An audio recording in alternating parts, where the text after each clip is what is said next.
Manusia sensitif teman-teman. Jangan bilang saya tidak terpengaruh. Tangan saya sekarang kalau saya pegang kain meja ini, sama dengan teman-teman pegang, kita langsung bedain keras atau lembut kan? Seketika. Telinga kita bisa bedain ini intonasi suara keras atau lembut, seketika. Mata kita bisa bedain ini terang atau gelap, seketika. Semua bisa. Hidung kita bisa bedain ini wangi, busuk, seketika. Lidah kita bisa bedain ini manis, asam, seketika. Jadi jangan bilang, oh saya tidak terpengaruh. Nggak bisa. Pengaruhnya besar. Makanya Allah bilang, fastabiqul khairat. Ayo berlumba-lumba, tapi ingat dalam hal kebaikan. Cari orang-orang yang berprestasi dalam kebaikan tersebut, kemudian segera ya mengikuti mereka. Sebelum terlambat. Ya, sebelum terlambat. Juga Allah berfirman dalam surah Al-Imran, surah nomor 3 ayat 133. Ini ayat selanjutnya ya. Al-Imran surah nomor 3 ayat 133. Wasari'u ila maghfirati min rabbikum wa jannatin arduhas samawati wal ard uiddat lil muttaqin. Bergegas kalian, berlumba-lumba kalian ya kepada pengampunan Tuhan kalian. Kalau ada dosa segera taubat supaya tidak kena hukuman dari pelanggaran itu. Dan kejarlah surga, sibuk sekarang beramal kebaikan agar nanti di surga derajatmu tinggi, gitu kan? Yang luasnya surga itu seluas langit dan bumi, dijanjikan untuk orang-orang yang bertakwa atau orang yang patuh.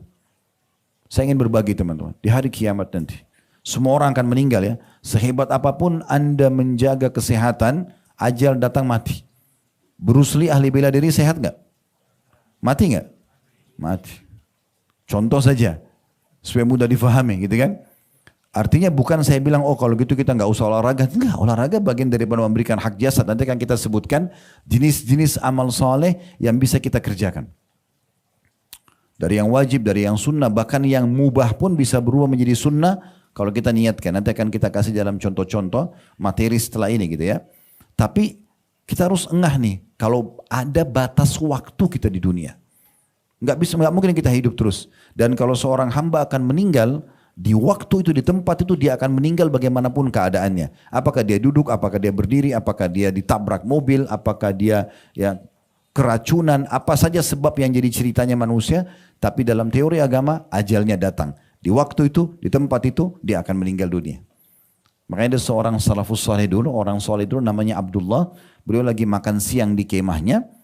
Terus tiba-tiba ada orang dengan kecepatan tinggi menunggangi kuda, buru-buru turun dari kudanya, debu berterbangan, terus buka tutup kemahnya orang ini di padang pasir, cerita klasik dulu. Lalu kemudian orang itu mengatakan, wahai Abdullah, dia panggil temannya yang lagi makanin, sesungguhnya saya baru lihat anakmu baru ditusuk oleh orang. Baru mati nih. Maka pikiran orang yang membawa informasi ini pasti si Abdullahnya panik dong gitu. Ternyata Abdullah nggak panik. Abdullah lagi ngunyah makanan. Dia berhentiin kunyaan makanannya. Kemudian dia cuma mengucapkan kalimat Inna lillahi wa inna ilaihi raji'un. Kami milik Allah, kami akan kembali kepada Allah. Dia makan lagi. Dia ngunyah makanannya. Yang bawa informasi ini penasaran. Ini Abdullah belum dengar kali. Ini anaknya dibunuh orang. Dia bilang, wahai Abdullah, anakmu mati dibunuh orang. Tetap aja dia berhentiin kunyaannya dengan sangat santai dan tenang. Inna lillahi wa inna ilaihi raji'un. Kami milik Allah, kami akan kembali kepada Allah. Dia ngunyah lagi. Akhirnya orang ini penasaran mengatakan, wahai Abdullah, tolong terangkan ke saya. Bagaimana bisa anak anda ini saya lihat dengan mata kepala seseorang pegang pisau ditusuk perutnya mati. Kok bisa masih tenang begini? Dalam kondisi anaknya meninggal begini, ini orang kalau punya ilmu luar biasa. Didudukin sama dia bilang duduk sebentar. Dia masih bisa nasihatin orang yang bawa informasi. Suruh duduk, kemudian dia mengatakan, begini saudaraku, kami ini adalah sekelompok manusia, mungkin tidak banyak, yang beriman kepada Tuhan namanya Allah. Dan Allah telah mengajarkan kepada kami, bahwasanya mati itu terjadi kalau ajal sudah datang. Ajal sudah datang. Kalau ajal belum datang tidak akan mati. Jadi anak saya mati ditusuk orang itu, saya tidak bahas tusukannya. Karena itu hanya sebabnya saja. Walaupun tidak ditusuk orang, di tempat itu, di waktu itu dia akan mati. Begitu teori agamanya. Itu cuma cerita orang itu ditabrak, ya, kebakaran. Itu cerita. Saat itu ajalnya datang. Maka dia bilang, ajalnya sudah datang. Kalau ajal anak saya belum datang, walaupun 1000 pedang yang menusuk di rumahnya tidak akan mati. Pernah lihat ada orang tabrakan dahsyat tidak mati? Pernah lihat pesawat jatuh nggak mati? Belum datang ajalnya. Di keluarga kami lihat, mungkin teman-teman juga bisa lihat, ada paman kami umurnya 48 tahun meninggal. Di rumah beliau ada nenek kami hampir 90 tahun belum meninggal. Padahal sudah merangkak jalannya, subhanallah, belum datang ajalnya. Gitu. Jadi dia faham, ini kematian kalau sudah datang, pasti datang. Mau orang sehat, mau orang sakit, itu cuma sebabnya saja kalau cerita manusia tadi. Nah, sebelum datang masa kematian itu, jangan sampai kita nyesal teman-teman. Kalau sudah mati ini nyesal nanti. Betul-betul kita akan menyesal, dan kata para ulama, orang yang nyesal pada hari kiamat dibagi menjadi 3 golongan. Yang pertama itu orang kafir, karena tidak beriman sama Allah, tidak ikutin syariat Nabi Muhammad SAW, maka mereka bisa masuk neraka. Ini nyesal, coba dulu saya masuk Islam, gitu kan. Kemudian orang musyrik, orang yang berbuat syirik besar, kayak orang-orang kafir Quraisy Mekah dulu, mereka tahu Ka'bah itu rumahnya Allah, mereka tahu Nabi Muhammad adalah Nabi, dan mereka tidak mau beriman. Kemudian orang-orang munafik, pura-pura Islam, kedoknya saja. Seperti di masa Nabi SAW ada namanya Abdullah bin Abi Salul. Namanya Abdullah tapi kepala munafik. Ya, kisahnya cukup panjang, kalau anda mau baca Abdullah bin Abi Salul cukup banyak, ini pemimpin orang-orang munafik. Dan surah Al-Munafikun bicara tentang orang munafik itu turun kepada orang ini. Golongan ini golongan pertama yang akan menyesal abadi. Kenapa? Karena mereka masuk neraka, Allah selalu tambahkan dengan kata-kata khalidina fiha. Kekal selamanya. Jadi sekali disiksa, disiksa terus selamanya. Dan orang yang mengatakan, neraka, apa sih neraka itu? Kadang-kadang dijadikan bahan olok-olok. Tidak usah jauh-jauh kita bicara neraka, terlalu jauh neraka itu. Ambil korek gas saja, kecil, nyalain, taruh jempol kita di situ. Hitungan detik, panas gak? Kalau 1 menit mateng tangan kita nih. Ya, luka bakar, harus operasi sekian butuh puluh juta atau ratusan juta. Itu pun belum tentu bisa kembali sempurna lagi. Ini baru korek gas, jadi nggak usah bahas neraka. Ini dulu nih. Kena silet dikit sakit gak? Kena beling kakinya sakit gak? Keseleo. Kadang-kadang bahkan kena rematik, demam, gak bisa bergerak. Terus mau bahas masalah siksa yang besar di akhirat. Ini bahaya sekali nih. Jangan bicara tentang masalah neraka kalau belum paham gitu. Makanya tadi saya bilang kami ada bedah 33 pasal di YouTube itu. 33 kali pertemuan khusus masalah neraka. Ya, masalah nama-nama neraka, jenis siksaannya di neraka. Ya, minumannya, makanannya ahli neraka, rinci sekali pakaiannya mereka. Dan luar biasanya kalau maling di pinggir jalan sekarang ketangkap, digebukin orang nih, terus mati. Kalau sudah mati kira-kira masih digebukin gak? Sudah enggak ya? Kenapa? Karena orang tahu dia sudah tidak rasa sakit kan. Di neraka ini gak ada mati teman-teman, gak ada mati.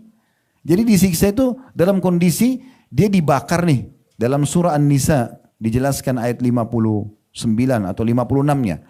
Kullama nadidat juluduhum badalnahum juludan ghaira liyadzuqul azab. Setiap kali kulit mereka sudah terbakar, maka kami ganti dengan kulit yang baru agar mereka rasakan rasa sakit yang baru. Jadi mereka itu terbakar hangus tapi nggak mati. Sakitnya luar biasa. Lalu Allah sempurnakan kulitnya lagi, tapi dalam penyempurnaannya itu sakit. Digantikan kulit. Kesakitan, dibakar lagi. Begitu terus. Makanya penyesalan mereka abadi. Penyesalan mereka abadi. Jadi kalau teman-teman masih punya kerabat, orang non-muslim, tawarkan Islam. Terima tidak terima itu bukan urusan kita. Tugas kita sampaikan. Selalu syaitan bisikin, terima enggak ya? Nanti dia marah enggak ya? Tawarin aja. Saya kalau ketemu orang non-muslim, saya selalu bahasakan. Apa pendapat tentang Islam? Dari pendapat dia itu baru kemudian kita berikan penjelasan dalam apa yang kita paham dalam agama. Cukup banyak orang masuk Islam hanya dengar azan, ya, merinding hanya karena ini dan itu, kadang-kadang unik-unik itu masuk Islamnya. Golongan kedua yang menyesal di akhirat adalah orang yang hidupnya penuh dengan dosa, tidak mau tobat-tobat. Melanggar aja terus. Tiap hari dari dosa ke dosa yang sama, bahkan lebih berkembang daripada itu. Bukan cuma dia kerjakan sendiri, dia ajak orang lain kerjasama untuk mengerjakan dosa-dosa itu. Ya. Kalau ada orang zina, dia sendiri. Tapi itu sudah salah, dia harus segera taubat. Tapi ada orang tidak, dia ajak teman-temannya semua ditraktirin zina. Ini dosanya lebih berat lagi. Ini kalau tidak sempat taubat, nyesal hari kiamat. Kenapa? Karena dia akan masuk neraka dulu. Timbangan dosanya lebih berat daripada amal solehnya. Walaupun dia tidak kekal, tapi berat karena tidak ada kematian di neraka. Nah, golongan yang ketiga, ini yang kita titik beratkan, adalah penyesalan sebagian orang-orang beriman yang sudah masuk surga. Udah masuk surga tapi masih nyesal. Nyesalnya kenapa? Karena banyaknya peluang amal soleh yang tidak dikerjakan. Itu nyesel juga tuh. Misalnya antum, ini contoh, maaf bukan saya menyalahkan. Tapi kalau misal amalan sunnah, biasa amal sunnah kita anggap remeh ya. Kan cuma sunnah, sholat malam, sholat tahajud, sholat duha, zikir pagi petang, baca berapa ayat. Ini kan sunnah, dikerjakan dapat pahala, ditinggalkan tidak berdosa kan. Tapi kalau misal contoh, ada orang yang tidak sholat malam tadi malam. Dosakah? Enggak dosa. Tapi dia akan nyesal nanti. Kenapa? Karena yang sholat malam tadi malam itu sudah cukup beda derajat dia sama yang tidak sholat ini antara langit sama bumi. Saya ingatkan sebuah riwayat masalah ini atau dua buah riwayat. Di masa Nabi SAW dalam hadis sahih disebutkan oleh Al-Mundri dalam kitab Targhib Tarhib beliau dan juga disahihkan oleh Syekh Albani. Ya, katanya ada 3 orang masuk Islam dari satu suku Arab. Kemudian 3-3-nya numpang di rumahnya Talha bin Ubaidillah. Tokoh yang sedang kita bahas nih ya. 3 orang ini subhanallah tamunya yang baru masuk Islam ini berjalan beberapa waktu, yang satu ikut perang mati syahid. Jalan beberapa hari saja, yang kedua ikut perang mati syahid juga. Berjalan beberapa waktu setelah itu, yang ketiga mati. Subhanallah 3-3 masuk Islam meninggal semua di rumah Talha. Yang ketiga tapi matinya bukan mati syahid. Mati biasa di atas ranjang, ajaran datang meninggal. Talha bin Ubaidillah dimimpikan oleh Allah SWT 3 orang ini yang paling tinggi derajatnya di surga dan paling depan berdiri itu yang terakhir meninggal, yang bukan mati syahid. Baru orang yang kedua mati, baru orang yang pertama meninggal. Talha terganggu dengan ini. Dalam pikiran Talha apa? Orang yang mati syahid pasti lebih tinggi dong derajatnya. Kok bisa yang mati biasa di ranjang itu lebih tinggi derajatnya? Dia lapor kepada Nabi SAW, ya Rasulullah, begini kejadiannya nih. Tolong jelasin ke saya, gimana caranya memahami ada orang yang tidak mati syahid tapi mengalahkan derajat orang yang mati syahid. Kata Nabi SAW sambil senyum mengatakan, wahai Talha, mana kau dari sholatnya, zikirnya, sedekahnya beberapa hari itu? Jadi kalau kita diberikan lebih nih, kita umur 35, teman kita 35. Sama-sama ya hidup, sama-sama beramal soleh, anggaplah ideal. Dua-duanya soleh atau soleha. Tapi si A yang 35 tahun meninggal duluan 3 hari, si B 3 hari kemudian baru dia meninggal. 3 harinya ini sudah cukup membedakan derajat mereka. Ini akan lebih tinggi. Jadi satu peluang amal soleh jangan disia-siain, itu luar biasa. Riwayat yang kedua, masih di masa Nabi SAW, riwayat sahih juga, ada 2 orang bersahabat dekat. Subhanallah, yang satu ikut perang mati syahid, yang satunya sepekan disebutkan hadis sepekan, satu Jumat ke Jumat yang lain, meninggal dunia tapi mati biasa. Waktu sahabatnya mati syahid disolati oleh Nabi SAW pekan lalu, setelah solat dikuburkan segala macam, di pekan depannya temannya yang mayit ini, yang mati syahid itu, meninggal juga, disolati juga sama Nabi dan para sahabat. Apa kata Nabi SAW? Saya mau tanya kalian. Nabi tanya para sahabatnya setelah solat di jenazah yang kedua ya, yang mati biasa. Saya mau tanya kalian, ini sekarang kira-kira menurut kalian perbandingannya sama temannya yang meninggal pekan lalu bagaimana? Semua sahabat itu fahamnya apa? Yang mati syahid pekan lalu pasti lebih tinggi. Mereka bilang, ya Rasulullah, semoga saja orang ini bisa mencapai derajat temannya yang pekan lalu meninggal. Karena mereka yakin pekan lalu lebih tinggi derajatnya.